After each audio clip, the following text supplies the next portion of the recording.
सावरगावच्या साठवण तलावातनं पाणी जात आहे आणि सावरगावपासून जे वडगाव बोबडेवाडीला जाणारा रस्ता आहे तो सध्या बंद आहे. या पाण्यामुळं दोन गावचा संपर्क तुटलेला आहे. आमच्यासोबत आहेत आमचे शेतकरी मित्र दादाराव लगदिवे आणि उमेश शिंदे. काम आहे तुमचं पाण्याबद्दल गावकरी?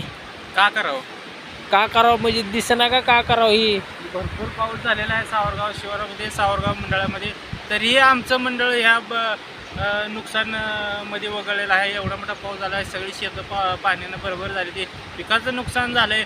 तरी आमच्या ह्या मंडळात पाऊस पडला नाही असं शासनानं दाखवले आणि आमचं मंडळ वगळले. आणि हे पाऊस मग पाणी कुठनं आले? मंडळ जर म्हणत असेल, शासन म्हणत असेल मंडळावर पाऊस नाही, दुसऱ्या मंडळातलं पाणी आहे का? ही बघा, दाखवा तुम्ही, ही व्हिडिओ दाखवा, शासनाला व्हिडिओ दाखवा. आमच्या मंडळात अतिवृष्टी झाली आहे, सगळी पिकं वाहून गेली, तरी बी आमचं मंडळ वगळं. का वगळं? आम्ही काय केलंय?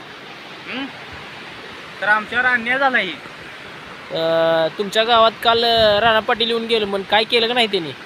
काय नुसती पाहणी करून गेलं. बघू आता काय करते ती, घेते ती का नाही मंडळ. आता घेतलं तर बरं होईल, काय तर शेतकऱ्याला थोडीफार दिवाळीच्या अगोदर मदत होईल. नाही तर काय हातात पिकाचा हातात तोंडाची गाज गेलेला आहे, सगळं पैसे येणार नाही तर काय नाही. दिवाळी अशीच जाईल आमची कोरडी.